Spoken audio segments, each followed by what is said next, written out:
Hey guys, how you doing? Martin Lopez here from the Curiosity Theory. It is a new year. We are starting a new life. A lot of people are getting starting from the ground up. They were, wow, it's just been a crazy year.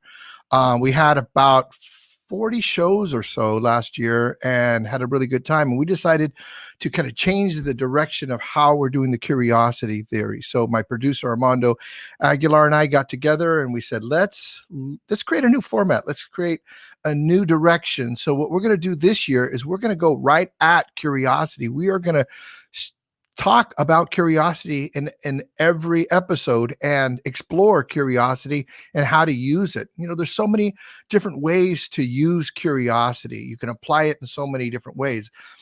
Curiosity it's like a tool. It's like an all-in-one tool. Like a phone. When these phones, when you first had a phone back in the day, for me, I'm a little older than some of you people, but back in the day, you had a phone because somebody called you, you picked up a phone. That was it. If you didn't want to answer it, you went to voicemail, and that was pretty much it. And you can listen on your voicemail, you can hear the message, and that's how we did it. But today, you could take pictures with phones, you could text with phones, you can go to shopping with a phone, you can store information. There's so many different applications, and they're growing every single day. We got Facebook, we got Twitter, we got, Tumblr, we got all these different things that we can do, right? So curiosity is kind of like a phone, if you will. It's like you can apply it in so many different areas. And this is the funny thing is I wrote a book called The Curiosity Theory. I study curiosity. I create a course called The Curiosity Theory for sales. It's a workshop. We're doing it at the end of this month. If you want information, private message me and I'll send you out that information.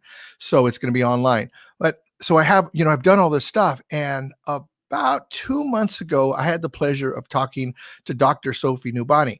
Now, this is the crazy thing is we were talking about different things, and then we started to talk about curiosity. And she blew my mind because she had different approaches to curiosity, different types of curiosity. And for me, I was kind of like I don't know if I was in a single lane of curiosity, but I wasn't as expanded with curiosity as she was.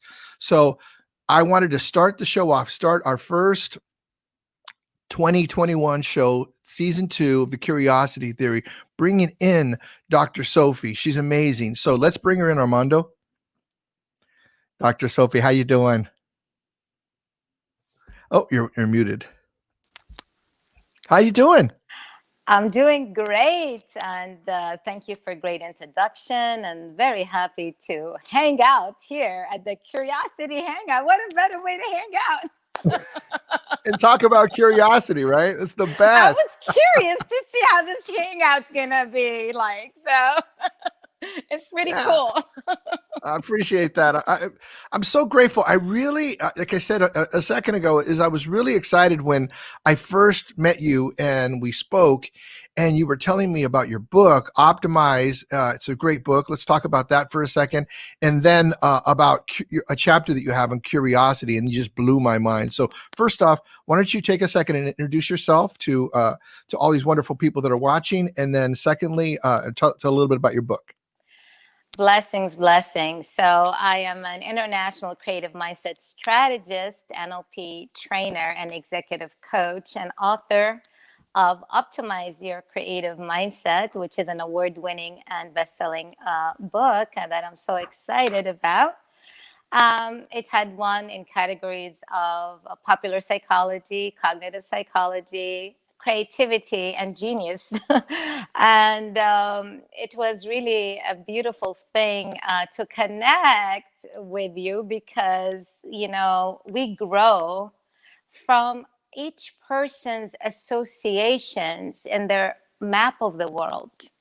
All the experiences and all the information, education, belief systems, and exposure that one has and background really adds to our growth in many ways. And so when we were talking, and first when I saw that you had written an amazing book on curiosity and you have the Curiosity Theory, I was like, this is so cool. I'm so curious to find out more about it. And truly curious spirits go from area of growth, and especially when it's intellectual curiosity, from that versus competition or comparison, the interest and the enthusiasm about finding more about your thoughts and your learnings and your teachings truly adds more value to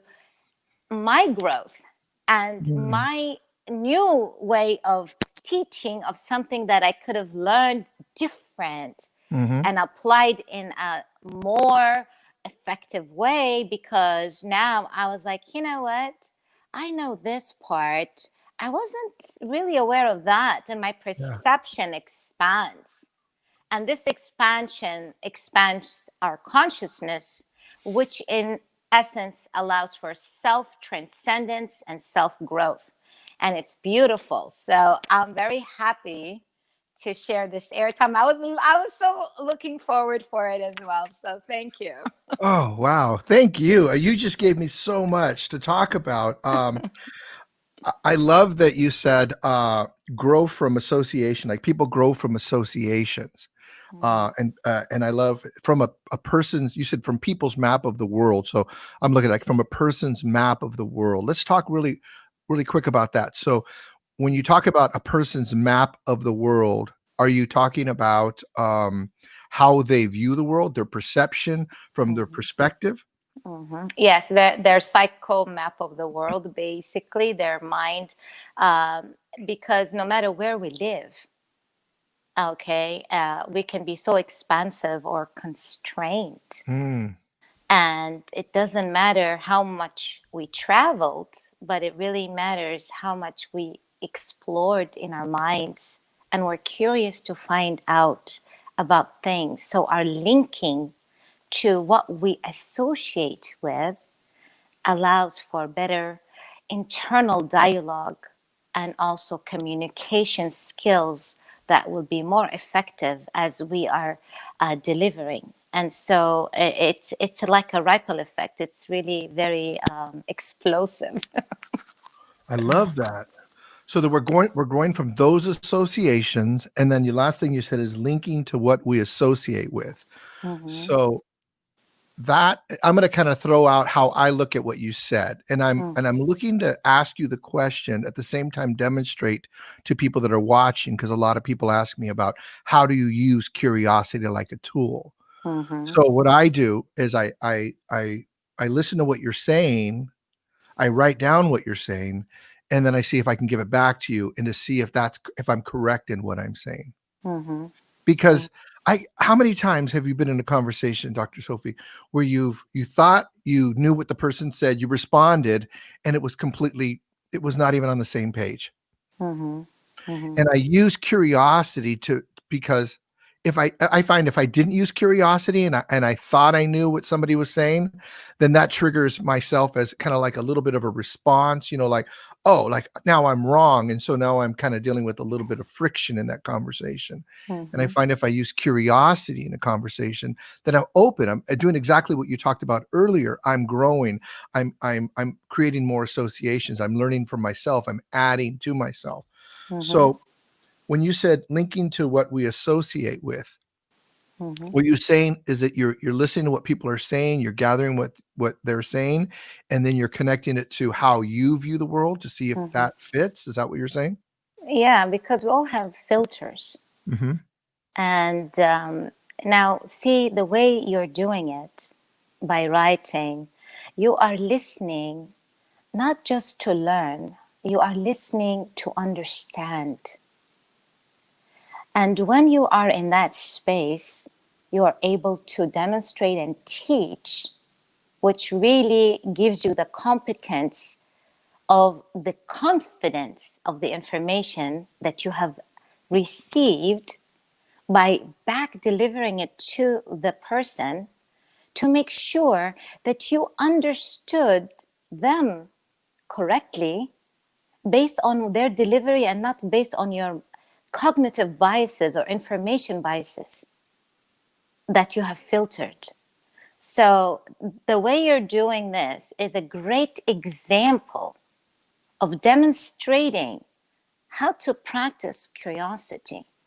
Not only that, you now also show so much respect, care, and focused attention to the person that you're interacting with.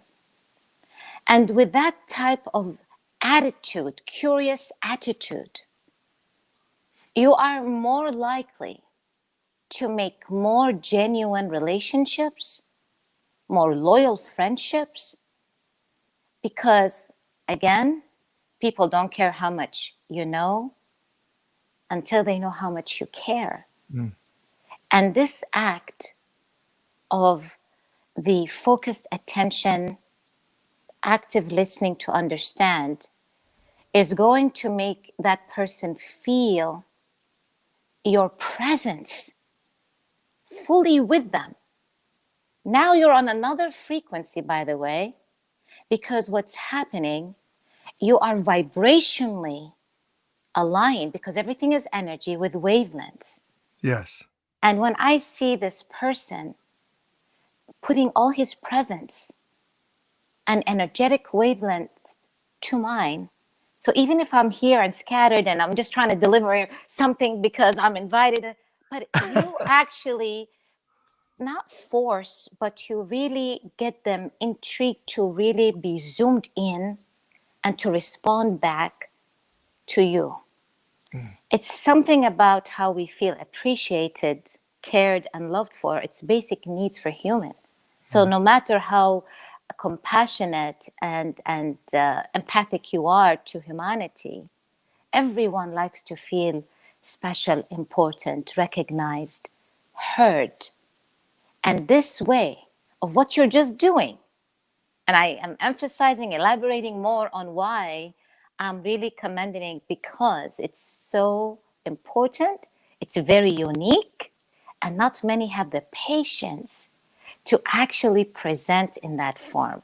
So I wanted to highlight why it is such an amazing, beautiful act and attitude of curiosity from the beginning of how you are receiving your guests, so that you are introducing them to your audience in a practical manner where they can really learn just from you. Doing what you're just doing is already a lesson, is Yeah. already a class on its own to teach interviewers, podcasters, speakers, you name it, CEOs, team leaders, business executives, people with positions and leaderships. Just what you're just doing.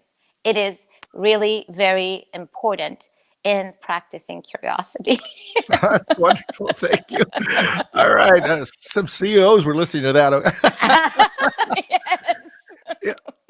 I just love talking to you. And the when you talk to somebody and you're curious, like you said, and I'm going to say it a different way, because we all speak our own language, Mhm, and we say like what the other person said, but we say it in our own words mhm, because we're not the other person. mhm, So what I love about talking to people such as yourself, and I have such a rich life to be able to do that, is that I get to just drink it all up. Just mhm, drink up like a different way to say what curiosity is, a different way to say what human connection is, a different way to hear what I'm about, what you're about, what we're about on this earth. mhm, You know, especially with what's happened in the United States just in these last few days. There's uproar. It's like this amazing uproar. And I call it an amazing uproar mhm, because for me, people are often asleep and allow things to happen. And then there's things that shake us up. And mhm, they cause us to say what's really in us, right or wrong. It's mhm. still our feelings. It's still what we need to say. It's still our emotions and what we need to get out of ourselves. And I read some of the things that people say and some really good friends, and it triggers some of the different, it triggers me. And I wonder, why does this stuff trigger me?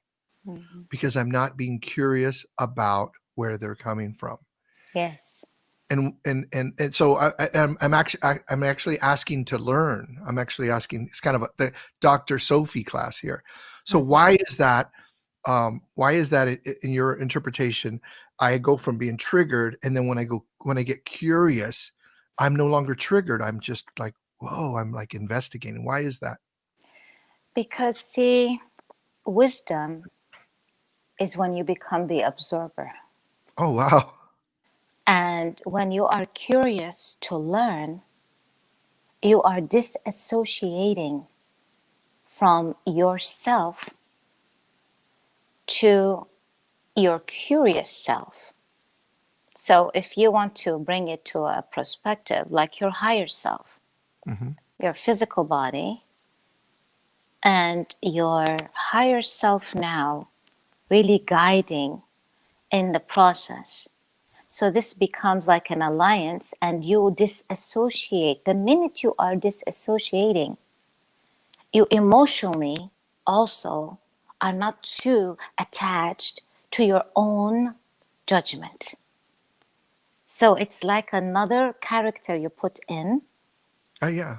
and it becomes more exciting because, see, in the brain, when they did studies on curiosity, a lot of times the dopamine hormone, a lot of people are familiar. It is our pleasure hormone, the reward hormone. But when they did deeper scans in the brain, they also realized that when you are curious, what fires in the hippocampus area actually increases serotonin, which is a hormone responsible on your memory recall and learning. So now the anticipation of something actually produces this hormone, plus the result of it gets you the dopamine. And someone who starts practicing curiosity like yourself, it takes you from taking the emotional impact, but now that you become curious, your chemical, your neurotransmitter in the brain are already firing in a different way that influences your body response to the situation. How fun is that? That's awesome. You're like you're like double goodness, triple goodness. All right, let me say I it want like a I want a dose of that. yeah, no kidding. Whoa. Okay. That's so awesome. Okay, so if it when I'm curious, when I'm connected, it triggers serotonin, and then the result of that is dopamine. Yeah, so just like when you laugh, Yeah. laughter induces all the happy chemicals. It increases endorphins and it increases your dopamine, your serotonin, your oxytocin levels. So I always say, have some laughter cocktails and get those all feel good chemicals going, because when you're in that space, both hemispheres of the brain are lightened. So Oh you wow. become more creative. All right. And so when we understand the chemistry of our chemical reaction, neurotransmitters, and how it affects our neurology of our system, we look and behave also in a different way. See, when I see a comedy, or when I am doing a laughter yoga exercise, or laughter mindset fitness exercise, I laugh even more, only because I know the benefits and the Mhm. science of laughter on the body. So it becomes in a different way of how you actually even practice Mm. laughing as an exercise versus just because something is funny. So I would go and you're like,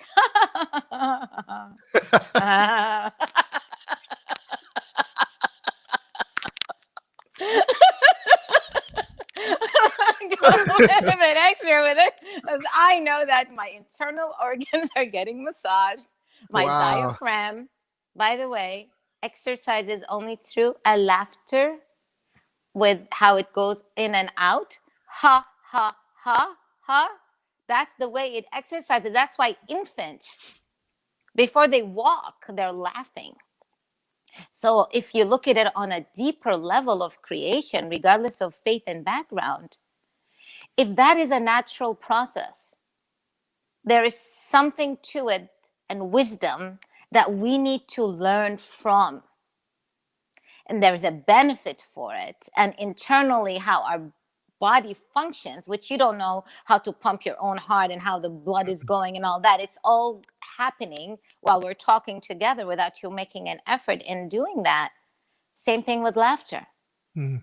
So when we understand those things, and same thing with curiosity, it is really understanding that there's different levels, there's different types of curiosity. There's empathic curiosity, there's social interpersonal curiosity, diverse curiosity, general curiosity, specific curiosity. And they all go down to two basic curiosity types, which is cognitive curiosity and sensational curiosity.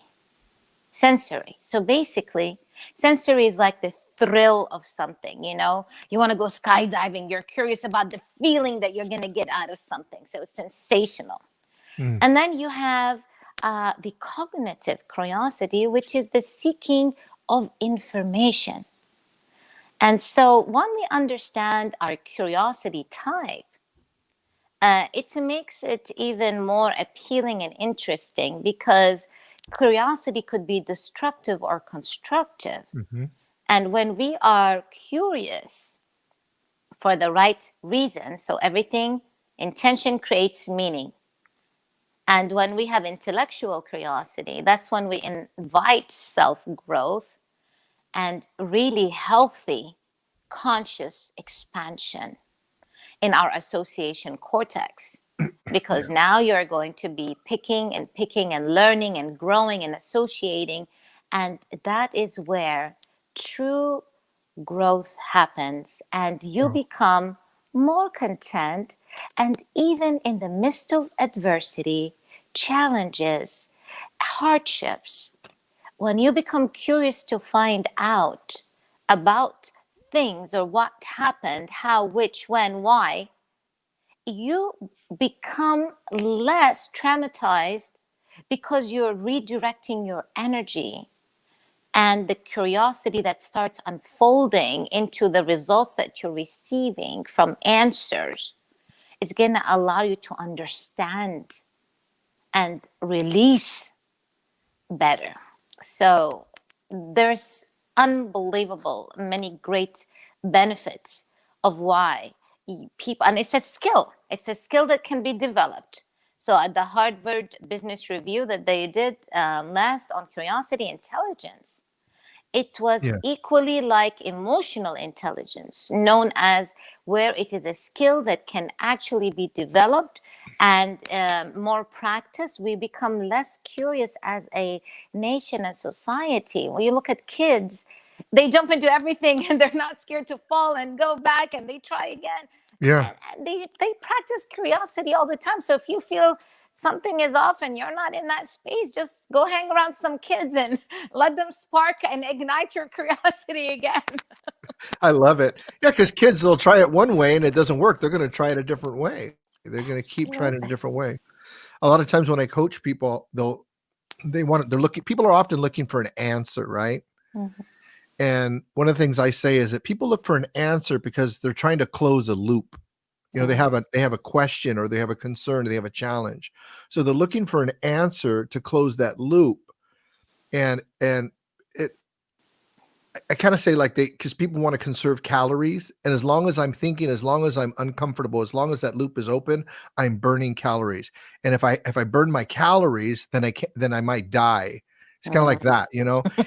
And Yes. it to some level it is that. And we don't have, you know, dinosaurs chasing us, but we have I believe we have a sense of ourselves to a level, and for the most part, people sense themselves in danger. They're looking for the danger. So when they have a loop that's not open, that creates a danger. And so they need to close the loop.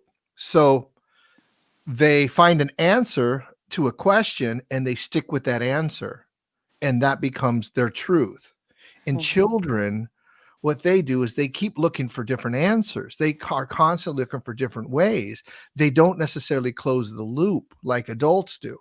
Like XYZ is, I saw this became the answer, so that became my truth, and I'm gonna go with that, and I'm gonna die for that one. Versus, wow, that is a possible truth, and it's just a thought I had.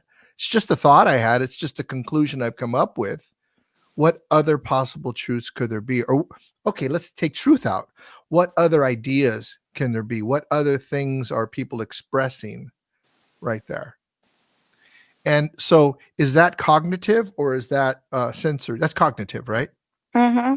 And yes, and it's you know, in the curiosity process, what is so wise to do, and it really expands your vision and broadens your views in life.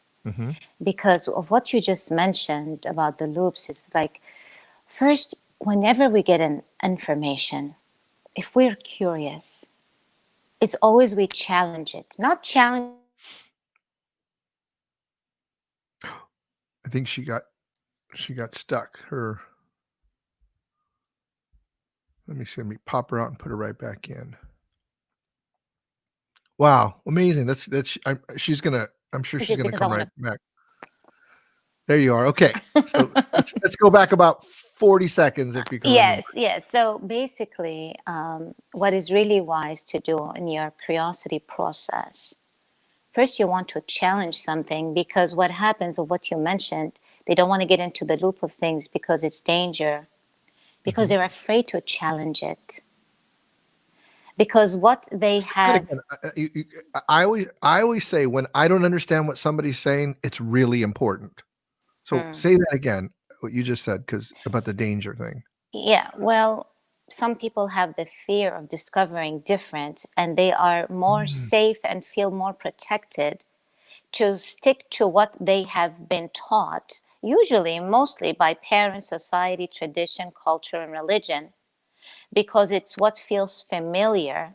Now you have a community, and you have more people that follows that, and you feel more safe, you more sense of belonging. So you have an agreement, right? and you have yes, yeah. And it's harder for you to really stand and be outcasted from the crowd. Not many have that creative bravery to do so, because it takes a lot of high self-concept to be able to get in that space.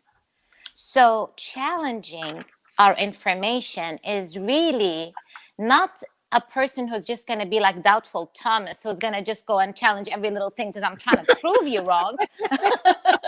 There are those. We want to challenge it because we want to make sure that our source of information is right.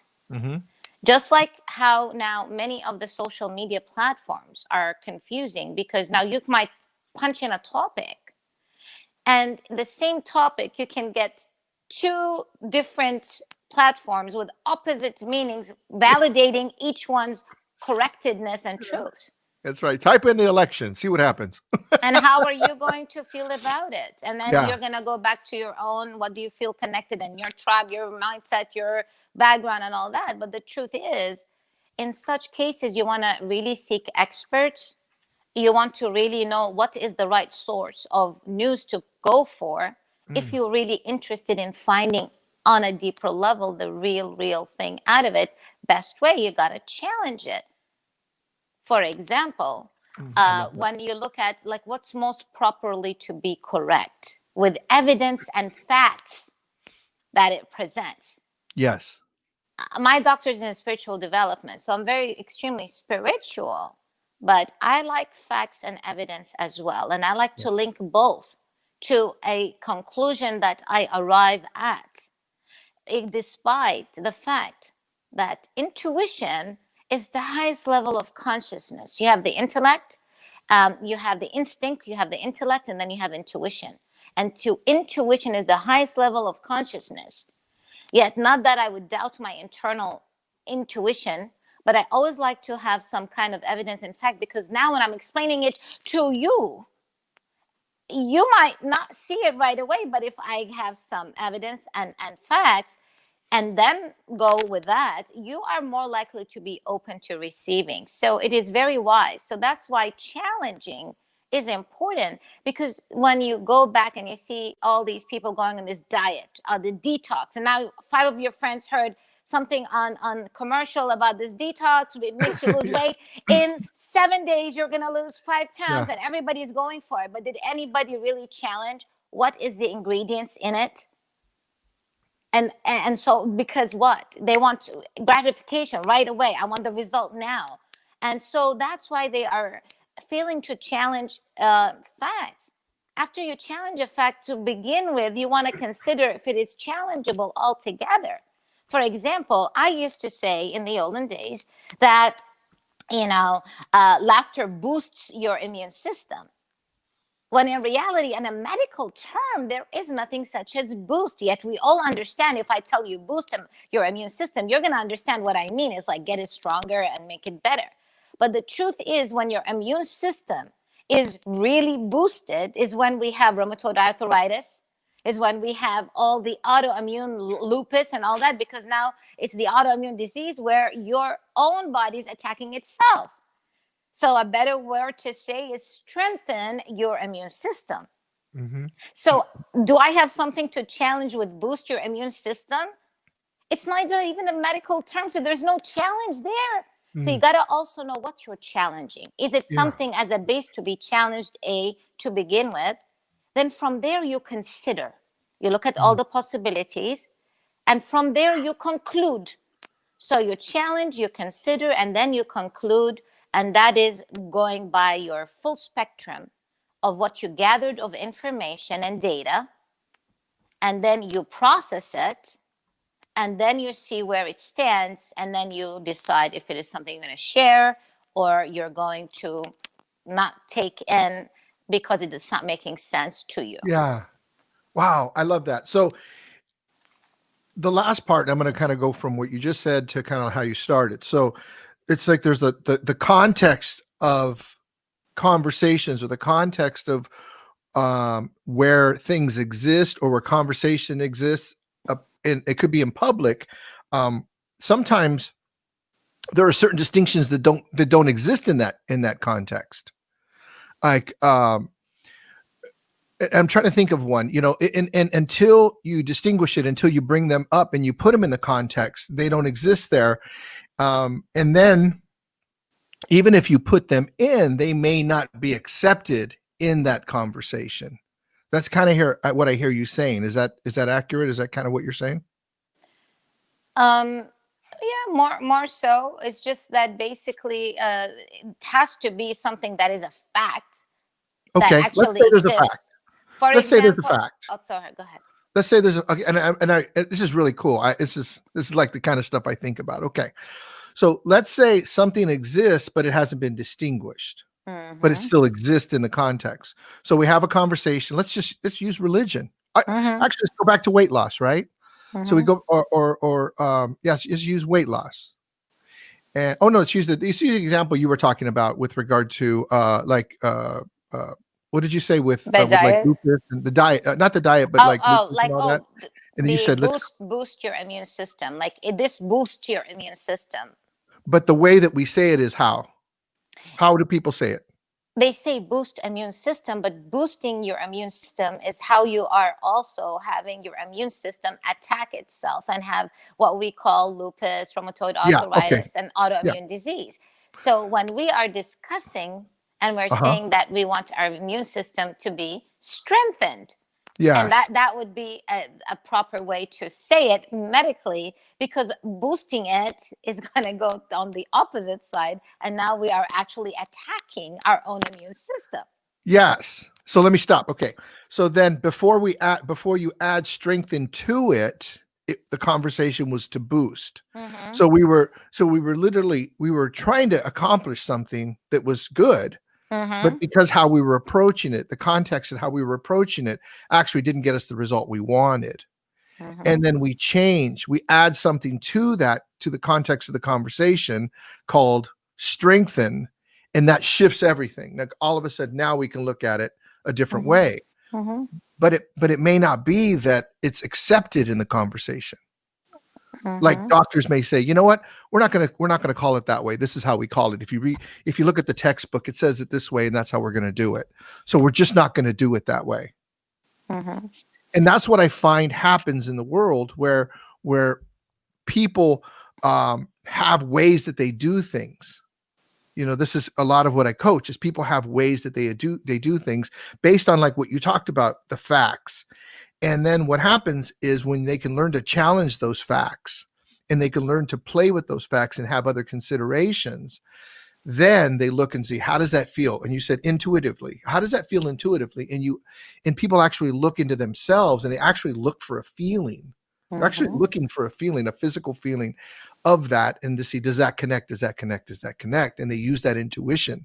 They use that higher, what you call the highest level of consciousness, to see if that comes together. That is to me what curiosity is. That to me is like that level of curiosity, that playing with life, that playing with like your life, like but in a way that you're exploring, and you're conscious about it, and you're working it, and you're considering, and you're doing all this stuff that, like you said earlier, a child does. I'm going to get to the answer, but I'm not going to just get an answer, like I said, where that's the answer because I'm good with that, and I'm no longer burning calories. I'm going to use what I have here, and I'm going to strengthen myself by being curious, and that tool then becomes stronger. That tool, like you were talking about, that tool of curiosity then becomes stronger because I'm exercising it in the moment. And so maybe I burn a little bit of calories, but the next time I come to play, my muscles are stronger, you know. And I don't know if that's what you said, but that's what I got from what you said. Yes, and the more you are in that mindset, you are in a growth mindset. When we become more fixed and just wanting to justify what we believe in, and never want to look at other perspectives, is really when you limit yourself to many other possibilities and truths. Yeah. So 1 + 1 = 2. So it's, 1 + 1 = 2. And what else could equal 2? Yeah. 4 - 2 = 2 also, right? Oh, interesting. Yeah. Oh, okay. Yeah. 3 - 1 = 2. Okay. Yeah. Well, wow. You're blowing my mind. Because what we're saying is, when we say 1 + 1 = 2, we're looking for the answer, but we're not necessarily looking how else can we get to that answer. That is key. That is exactly. How do we get to that answer? Yes, there's Wow. many ways to get to that, and that's what the truth that we are seeking could have many paths. And by us being more curious of trying to see, hey, Martin, what is your thought on this? I wonder. Well, you might give me another whole thing, but it's going to give me that answer. So, and that's what most people are fighting for, because they see the 2 is a 1 + 1, and that's all they know, and that's all they've explored, and that's all what they register in their mind, because that's what's most familiar and easy for them to remember and recall. And once we explore other ways of getting to that truth, it just becomes a lot more fun and adventurous. Sure does. It stimulates your mind, and that stimulation is what's going to charge your life force and vitality, excitement and enthusiasm to life. Every day becomes a beautiful unfolding to discover what could be coming into it of the unknown. So you start welcoming a little bit more of the uncertainties versus wanting to be too certain and too safe all the time. Because listen, the way creation is made, and we got to look back all the way, laws of nature and creation, regardless of your backgrounds and belief systems. The way creation is made unfolds each day without a guarantee of you knowing what's the next to happen. You don't know when exactly an eye of a hurricane is going to hit a day and a location of something. So it is made to grow and completely get into openings that unfold without you are guaranteed of knowing. And that's what makes it more exciting. So when you stop being curious about information and life and so forth, you become stagnant. You follow a routine and you start getting depressed because you're not growing. Mm-hmm. Curiosity is how you are able to start growing. It's a superpower available to everybody, and not many are actually using or activating that skill. And this is why I love your show. If I heard somebody say what I you want to just be said, I'd go, hanging, "I'm I watching want to that hang show." out more here, okay? You got it. Definitely going to have you back. That is amazing. So let's finish up with one thing, and then I'd like to talk to you about what you do. I mean, if anybody has listened to this show and you've listened to Dr. Sophie, I mean, I like get her to work with you. I mean, there's just no doubt about that, which she knows. High self-concept. I like that you said that. People to have a high self-concept. You said that, and I contrasted that against self-esteem. Mm-hmm. So let's contrast it and then go into it real quick. Let's contrast it against self-esteem, Mm-hmm. and then talk about high self-concept. So self-esteem is what compared Mm-hmm. to high Mm-hmm. self-concept? So Carl Rogers' work, when you work with high self-concept altogether, it is of what your ideal self is, and that's your ideal image of self.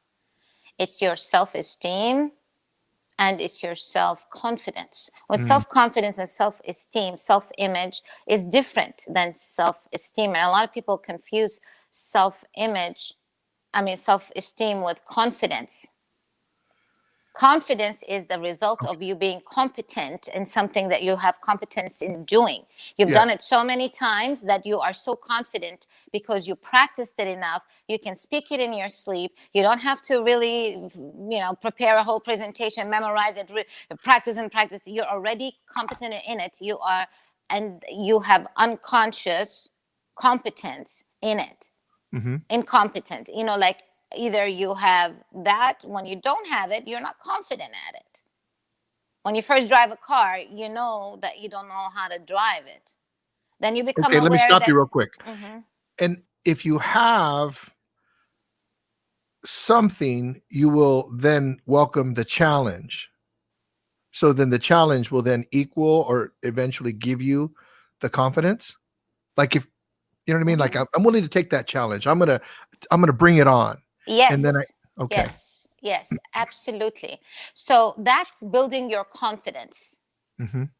Self-esteem is more about your personality, your self-image, how you see yourself. Confidence is another whole different thing. It's like a muscle. Confidence. It's a muscle, and it's a muscle out of you being confident in the mastery of something that you have been practicing or doing enough times that you know. And it's completely different than self-esteem. So yes, so having a high self-concept is your self-image, self-esteem, your confidence, and how you see yourself, your ideal self. I love that. Okay, so then let's take that. That was, I know that little emoji with the little head going. That's what I got right there. That's what you gave me. Look, that little. I'm talking about that little emoji. With the little. Somebody put that emoji in. For me, I love your charisma and all the characters you bring. Very entertaining. I love to be enlightened while I'm entertained. That's right. Well, it's just like the way I see life, the way I've lived life, and the way my focus on living life is that to get everything out of it I can. Mm-hmm. It's like I'm going to breathe. I'm going to stand up. Let me get everything out of it I can. Yes. I'm not interested in watching TV. There's nothing on TV that's like, I want to watch somebody else's drama. And if I look at my life, if I read a book, if I go back and read the notes that I have from this, and go back and watch this, my experience of life is going to shift. Mm-hmm. Like, I'm going to have a new experience of life. Like literally out of this conversation, my life has a shift. Like literally. I'm now going to look at life. You kind of gave me the half cup, half full thing with the, 4 minus 2 equals 2, and the 3 minus 1. That's just, that is a paradigm shift for me. And so many of the other things you said, and then bringing up the concept of high self concept. It's given me a different way to look at challenge. It's given me a different way to look at myself and how to build myself as a human being, as a strong human being. Because if I build myself as a strong human being, then what I'm going to do is I'm going to look for different opportunities to express that human being, that stronger human being, so that I can play with the world. I can play with how things show up. And curiosity for me, inside of challenge, inside of confidence, is like cool. Like, well, I'm real confident about that. Let me add to it. What else can I do with that? Yes. As a piano player, as a bass player, as a sax player, I know certain chords. I know how to do certain things. I wrote a song yesterday, and I'll write the song. And once I had the chords figured out, I started to look for different versions of those chords. Like, I'm going to do it this way this time, then I'm going to do it this way this time. Yeah, that didn't work. Let me try it a different way. Boom. And all of a sudden I created a bridge. How fun is that? Yeah. And that's how life is to me. That's how life is to me. And that's the value of curiosity, the value of what we bring. Thank you, Sherry. Sherry brought the little. Sherry, I love your hair. It's great. Look how blue. See, like that to me. Like, look at Sherry. Her hair is blue. It's beautiful. It's like, express yourself. Like, go out and express yourself. Exactly the way you are, and exactly the way you aren't. Just go out and do that. And that's what I love. And there's something going on with blue hair lately. I know Cher was singing, and there's a message to it. I wonder if she was part of that, and if she's representing the blue hair with that message. I wonder. Yeah. I wonder. Exactly. I'm curious. Our brains can go on if we let them go on. Like, if we don't manage this thing up here and all the other, because, like, I don't know if my faculties. Brain is, yeah, I know my brain is here too. I know my brain is in my stomach. I know my brain is in my body. I know it's in my head, and I know it exists out here as well. If I don't manage that to some degree, it's going to manage itself. And I've never really had an experience of it managing itself in a good way. It usually creates tragedy, story, drama. And it's like, wow, curiosity in how I meditate, how I be curious, strengthens that. And then my concept expands. Blue hair. Okay. Why would I do blue hair? Because I can express myself. If I can express myself with blue hair, I can express myself this way. I'll read this book. That's how I look at it. I don't know how Sherry's looking at it, but when I see somebody that does that, I'm so blown away by them in just like, wow, how beautiful. Like, just go out and express yourself. Yes. And we do scientifically, we do have 3 brains. We have the brain, the head brain. We have the heart brain. She said, and we have the gut brain and the gut brain. And that's how you communicate. And that's why you see some people more like they feel it. Or I feel it in my gut, or they feel the pain in their heart, or they're feeling it in their. So we do have 3 brains, and they're actually how they communicate to all the rest of our body. So, and intuitively, many people connect with that, but they didn't know it like on a scientific level, like literally that's scientifically proven that we have 3 brains. I love it. I love it. I gotta have you back. I mean, we definitely have got to talk. And what I love to do is, Dr. Sophie, I love to bring you on with some of my other friends, and we just chat it up, Yes. I wanted to put on what Sherry said. She says, nope. just love my blue wings. I have several Beautiful, blue beautiful. skies, sunshine.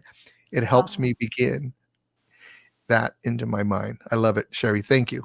That's beautiful. Appreciate you yes. coming and hanging out. So And let's. by the way, just on that note, with chakras, so blue is the throat chakra, and it's responsible for your communication. So sometimes we are attracted to certain color with different energetic field that they represent energetic vortexes Mm, in our body that have a symbol bigger than what we understand or see. So that could be more also of a more of a expression and communication that is going to be more expansive, mm, because that's the connection energetically of the color that's invited. wow. Yeah, it's pretty cool. What a great conversation. Let's, Dr. Sophie, let's finish up. I'd love to know more about your book. So let's tell me about your book real quick, if you can. I got a couple questions for you. Sure. Yes. Optimize your creative mindset really was born prior to the pandemic as a concept and idea, and it was continued in chapters during pandemic, and it couldn't have arrived in a better timing, Yeah. because the main thing is what I was seeing a lot of people on social media and many areas. A lot of people are just copying. And you go into one big phrase, and now it's 20 years later we're still talking about that one phrase that one person said, and they're not really having any new things and innovation coming in and so forth. So I felt like, well, what could be the reason?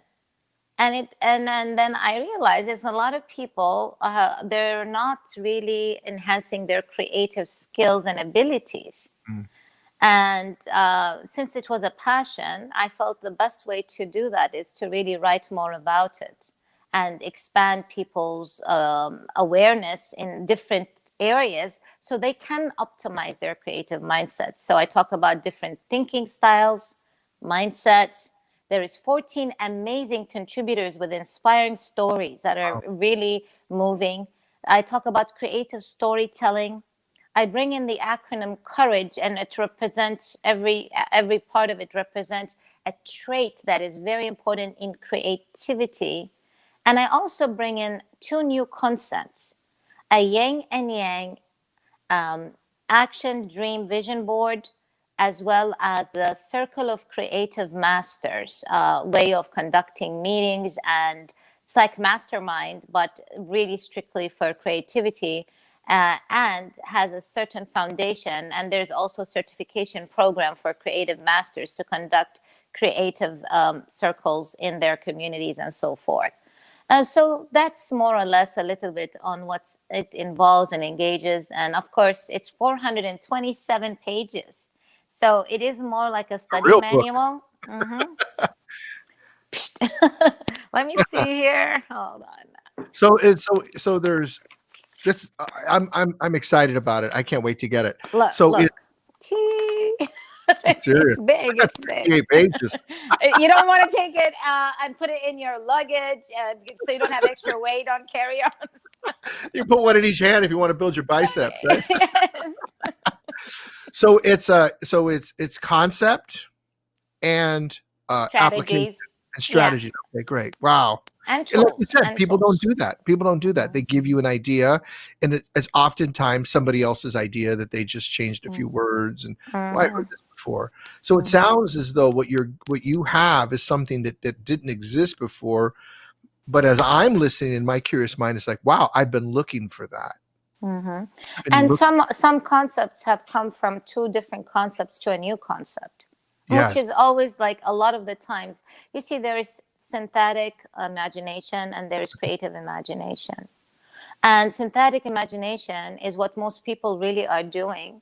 Just like, Henry Ford, okay, you get a car, and what is the car? You have a steamer, then you have somebody who has a machine, and then they connect two concepts together and they built an engine and so forth. But like rhodium, when it was discovered, that was like creative imagination. Hmm. So when we understand our type of curiosity, and by the way, there's a very cool curiosity quiz in the book. Oh, And cool. then it'll give the person to know more about their curiosity type. And when you understand your curiosity type and you're excited and curious about other curiosity types, you might venture into that and expand and explore into that area more and see how you can even flourish further in that area. So it's all about, how we learn and what we grow from. And that's a lot of things that are involved in the book. That's awesome. So where do people get your book? They can get it from drsophienubani.com on my website, and Okay. or they can just Google the book's name, and literally it's in many areas. It's on Amazon, Google Books, Apple Reads, and in many Walmart. It's in many areas that they can. It's at Barnes Walmart? and That's amazing. yeah, That's cool. and Barnes and Noble. So they can just Google it and see what, depending on the region, the country they're in for delivery. And some countries had difficulties, like, some places in Africa, they weren't able to get it. So I have some also shipped some personally. So if they go to my website, if they want a signed copy, I can always, set up that for them as well, which is available in that form. So. That's great. So signed if you want, which is how I'm gonna do it. I want a signed Mhm. copy for sure. Yes. And so do you do workshops? Do you have any kind of online program or anything?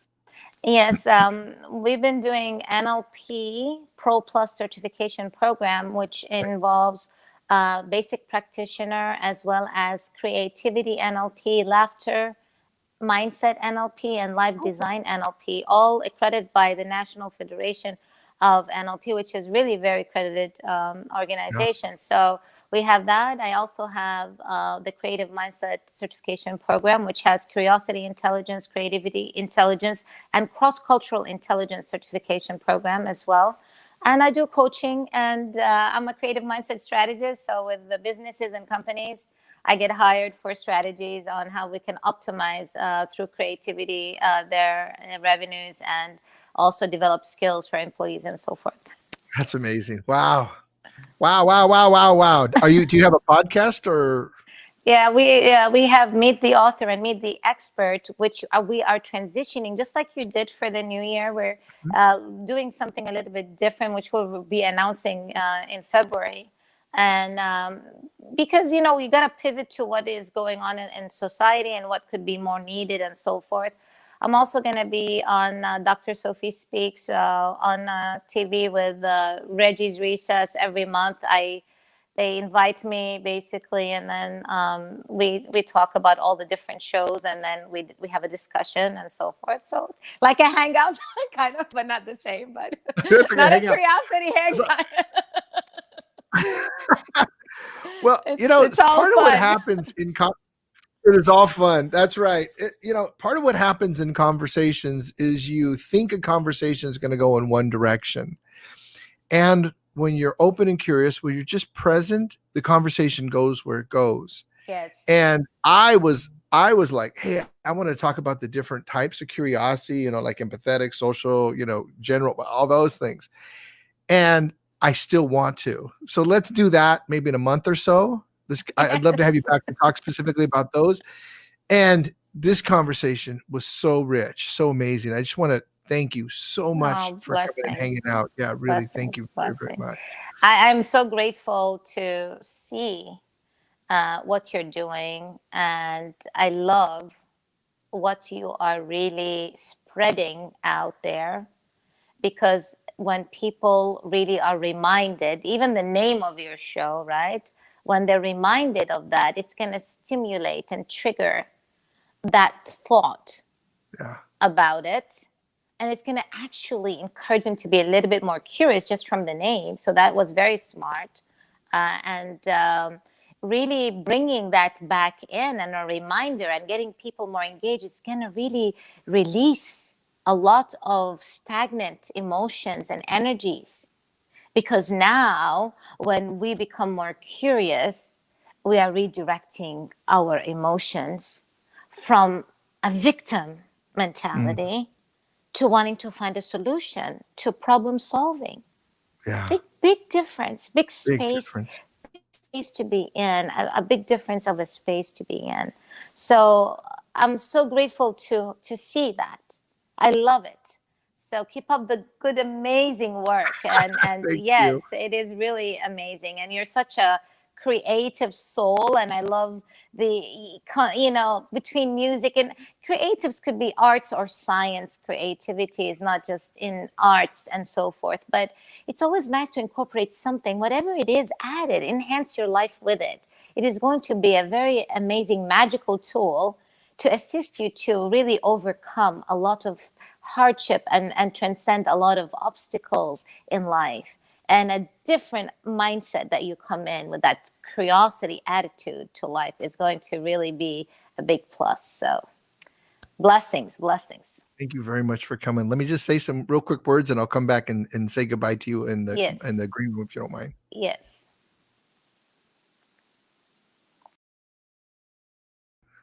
Hey guys, wow. Dr. Sophie Nubani, please connect with her.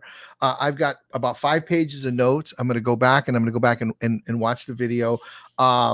Connect with Dr. Sophie Nubani, optimize your creative mindset.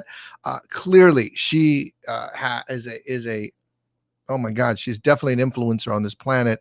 I wanted to bring her in and introduce her to the people that connect with me.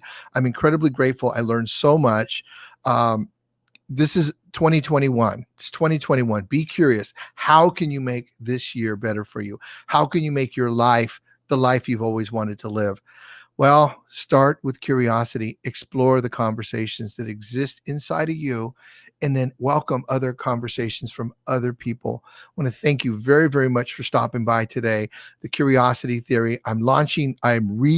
Did the book, so I relaunched. I got a new book cover, a new name for the book, still The Curiosity Theory, but we changed the name of the book, the subtitle, and we're going to talk about that next week. So please tune in next Saturday, 9 o'clock Pacific time, and thank you very, very much, and have an amazing